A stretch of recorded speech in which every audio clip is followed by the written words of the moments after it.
Give you an example of what I'm talking about here. Okay. This, for those of you who may or may not be familiar with it, this is a Advanced Dungeons & Dragons 2nd Edition Player's Guide. This one was printed in copyright 1989, and back then sold for $20. $20 in 1989. Think about that for a moment. Think about how expensive that was. Now this right here, this is a Dungeons & Dragons Player's Guide, also 2nd edition, copyright 1997, that at the time sold for about $30, if you can see right there. Okay. And just off the top of my head, now most of the D&D source books that you buy are going to be anywhere from $30 to $40. And I know that I myself growing up didn't always have that much money to throw around. Now, a price tag of anywhere from $30 to $40 per book may not seem all that daunting to some of the some of the older gamers, and by that I mean people who've been playing or at least role playing for quite a number of years now and enjoy it as a fun time hobby, but at the same time in real life, if you will, have regular jobs, good paying jobs at least. Probably not like where I work. Plus, also, I know that Wizards of the Coast wants in their desire to bring all fans of the game back together. I would assume that would mean both younger players, perhaps even players who are just now getting into role playing, and also older gamers who've been gaming for 10, 20, 30 years now. Much like some of the people I used to play with in Texas. I actually have a friend I used to game with in Texas. He now lives in California. He actually still has a character that he made up the year I was born, okay? Back in when the Fiend Folio, 1st edition Fiend Folio first came out, he wrote up this character, and he still has the character on paper to this day. And of course, by now, she's a 1st/2nd edition character. By now, she's a god. She actually is.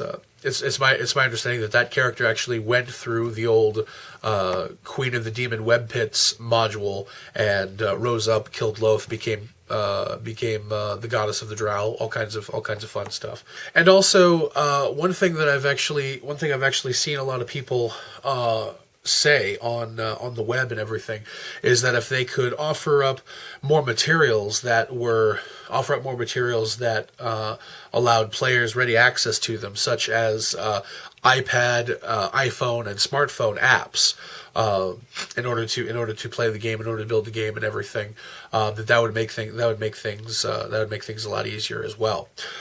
For the most part, I'm all for incorporating technology into gaming. God knows I couldn't be as effective of a DM as I am if I didn't have a computer to help me keep everything organized. All of my files and monsters and modules and games and adventures and campaigns and everything that I run and that I write up for my players and whatnot. But at the same time, unfortunately, you do have to realize that there is still a decent number of players out there who either don't have or cannot afford things, and perhaps if it's not so much the case that they can't afford, they don't need such frivolous technological devices in their lives, one way or another. Don't have access to things like smartphones and iPads and whatnot. And that's definitely, that of itself is definitely something I would hate to see happen to D&D or to role playing in general. The activity, the hobby of gaming itself becomes very much like a electronic pandemic from Cyberpunk. In order to play, in order to participate, you've got to be jacked in. Which again in and of itself is probably something that's just going to fracture the audience and the customers of the game. People who play the game even more. People who have the technology to play the game, people who don't have the technology to play the game. There's just another problem that I personally foresee on that front. Now, as far as game mechanics, rules, and whatnot for the upcoming 5th edition and previous versions of the game are concerned, me personally, I'm not too concerned about it. At least I won't be until we have more information as to until how it's going to play out and how things are going to be run in the game itself. And they've already stated that what they're looking to do is make it more of a toolbox, a toolkit kind of system, to where you have a whole bunch of different optional rules. You can use this or not use it, however it goes. I think that's a good tactic. I think that's a good way to go with it, because a lot of D&D games and campaigns have already pretty much become very house ruled to death, as a lot of people say. As a matter of fact, whenever I run second edition, I do have to admit I don't run exactly second edition, or third or fourth edition for that matter. I don't run it exactly the way it is in the book. All of my friends, whenever we get together, they call it. Whenever we get together to play second edition, they don't call it second edition. They call it D&D 2-point Gabriel, or 3-point, 4-point Gabriel, whatever. whenever I run, because I do have an extensive list of my own house rules. As a matter of fact, adventuring knowledge, for those of you familiar with some of my other videos, have seen adventuring knowledge is one of them. That's an important thing to have. So I'm not too worried about that. I do like the way that they did feats in 4th edition over the way that they did feats in 3rd edition, because one thing that I always thought where 2nd edition was still superior to 3rd edition is where certain feats were concerned. Now, in 2nd edition, the ability to perform certain actions and gain bonuses, such as I want to say flanking. I think either in the 3rd edition core rulebook, or perhaps in the Sword and Fist source book, which was all about monks and fighters and whatnot. There was a feat that was required in order to gain the benefits of flanking, the same way you could flank without such feats in 2nd edition. And that's just one example. And I'm sorry, again, I'm just pulling this off the top of my head. It's been a while since I've looked at the books itself, but I do remember that was always a major sticking point for me. And for the longest time, it seemed like you needed certain feats in order to do the same thing that any character could do in 2nd edition, as opposed to 3rd edition. So, and a lot of us used to joke about stuff like here pretty soon they're going to release a rule book that says you need the oxygen absorption feat, otherwise your character died at birth. Or something, and then you also need a feat. Then you're also gonna need a feat that says you have 10 fingers and 10 toes. And again, yeah, that's an extreme and ridiculous example. But again, we were joking about it. But a lot of times it felt like it was going in that direction.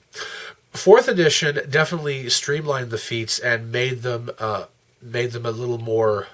And made them a little more worthwhile, made them a little more useful. All of your feats in 4th edition have to do with actual bonuses, or granting your character an ability that goes beyond what's normally a part of the core class, the character class, and everything that that the character was made up as. So aside from that, I'm actually looking forward to the game mechanics, however they work it out in 5th edition. And if they continue, with feats and the feat system in the in 5th edition in that game, then I hope it's more like 4th edition than anything else.